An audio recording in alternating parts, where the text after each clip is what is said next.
Well, grabe po ang tatalino po talaga ng mga Kristiyano ngayon. I'm so happy. Yung mga tanong po nila may sense. May sense.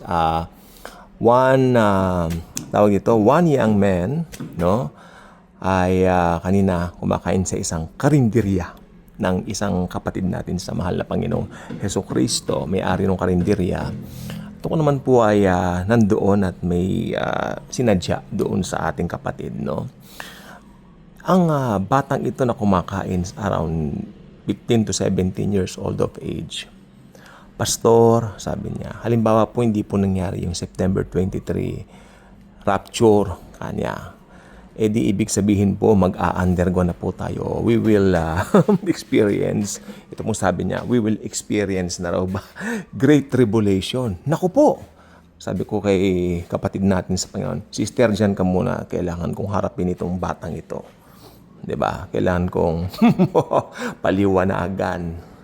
And then unang-una sinabi ko sa kanya, naniniwala ka bang mahal ka ni Jesus? Of course, sabi naman niya. Bakit mo nasabi yun, kako? Dahil naniniwala po ako, naligtas ako hindi dahil sa mabubuting gawa ko, kundi dahil sa ginawa niya sa krus. O alam mo naman pala yan. Paano mapagdududahan yung katotohanan na ipapasuong ng Panginoong Hesukristo ang kanyang iglesia o ang kanyang simbahan o ang kanyang bride?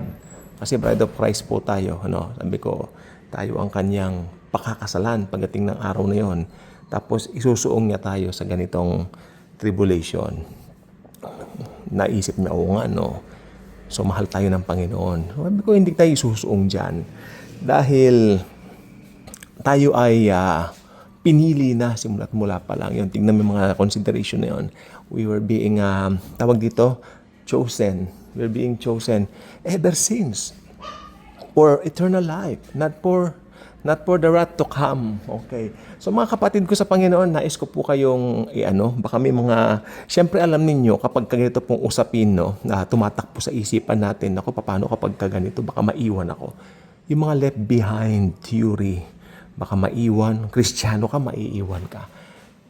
Pero yung mga nagtitiwala po talaga by their own doing para ma-please ang Lord, maiiwan pong talaga. Kasi according po sa Bible, ang tao po naliligtas hindi dahil sa mabubuting gawa, kundi dahil sa biyaya at biyaya lang ng Panginoong Hesukristo na in-offer niya sa atin nung mamatay siya sa krus ng Kalbaryo, nabuksan ang kalangitan nung siya po ay sumigaw ng naganap na or it is finished. Tetelestai in Greek, no? So it's something that we really need to ponder in our hearts. Dapat lagi po natin siyang binibigyan ng diin sa mga sarili-sarili natin. Pag may mga ganyang thoughts, rebuke it in the name of the Lord Jesus. Sabihin mo, no, hindi ka makakapanaig sa akin because Jesus loves me. Jesus loves me and He truly loves me and He will never ever allow me or any believer na umundergo dito sa great tribulation or the whole tribulation period na to.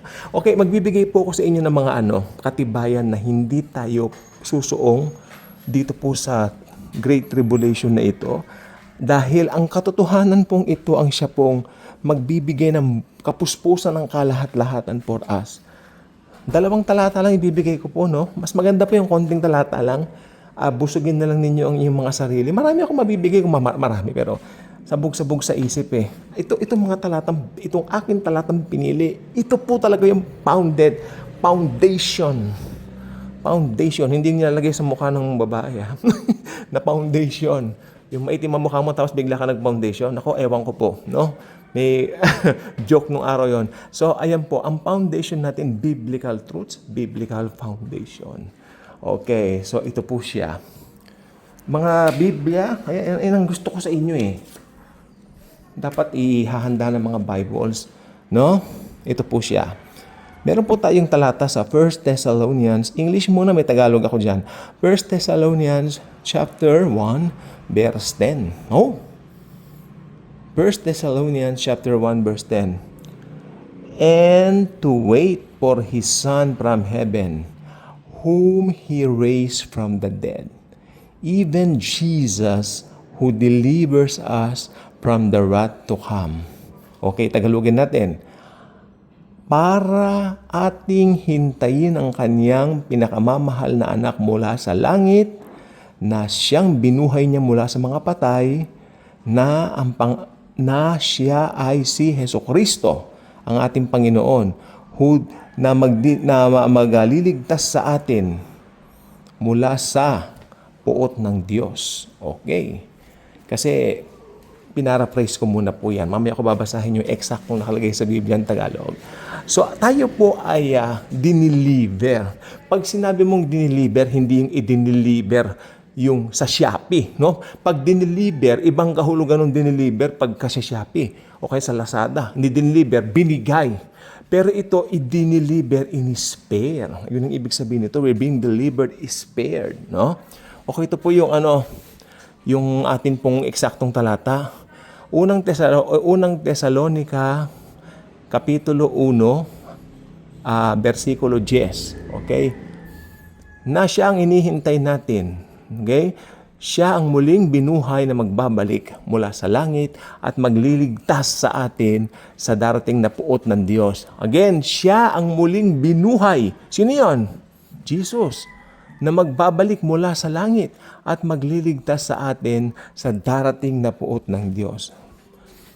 Ano yung liligtas? Isusuong. Sige nga po. Ililigtas. Eksaktong salita. Okay? Okay? So, ang Panginoong Hesus po ay napakabait, napakabuti, at mapagmahal. Paano mo naisip na ang mabuting Diyos ay mag-aalaw na tayo ay kanyang isuong, no? Dito po sa tinatawag na tribulation age na ito. Hindi po niya hahayaan yan. Tayo po ay kanyang iniligtas na mula diyan. Hindi po ba? So, gusto niyo po ng pruwebang iba? Sige po, 1 Thessalonians chapter 5 verse 9. Ito, madalas ko pong ibigay sa inyo to ha. Madalas po ito kung maghangalkal kayo ng mga lumang vlogs. 1 Thessalonians chapter 5 verse 9. For God did not appoint us to wrath, but to obtain salvation through our Lord Jesus Christ. Again, for God did not appoint us to wrath, but to obtain salvation through our Lord Jesus Christ. Hallelujah.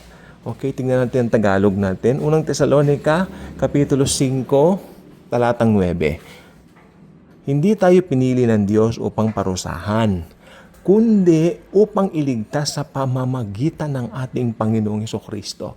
Kulang pa ba? Hindi tayo pinili ng Diyos upang parusahan, kundi upang iligtas. Saan yon? Sa pamamagitan ng ating Panginoong Hesukristo. Iligtas po dito po sa wrath to come.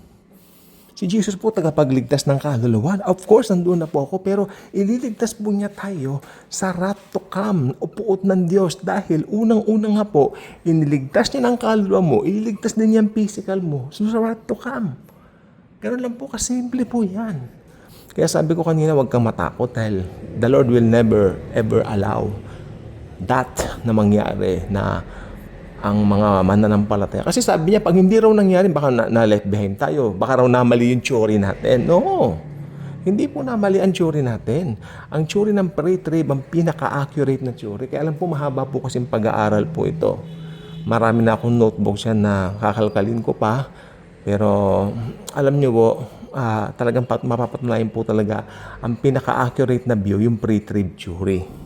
Okay? Kasi pinag-aralan ko rin yung view ng mid-trib, ng post-trib, lalo na post-trib, medyo weird dahil irarapture ka tapos bababa kayo uli. Ano kaya yun? Wow. Natatawa ngayon yung nag-represent sa amin nun. Pinagod lang daw ni Lord tayo.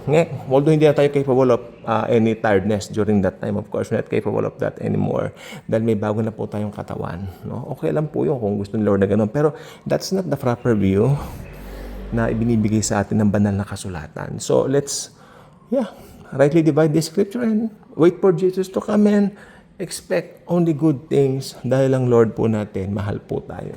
I hope sapat na po yung dalawang talatang yan para makampante tayo na hindi tayo isusuong ng Panginoon sa ganon kalupit na mga araw at mga panahon. Ito nga po yung panahon ng kabuuan ng tribulation age na 7 taong singkad. Okay, marami pong salamat sa inyong panonood, pakikinig, and God bless sa ating lahat.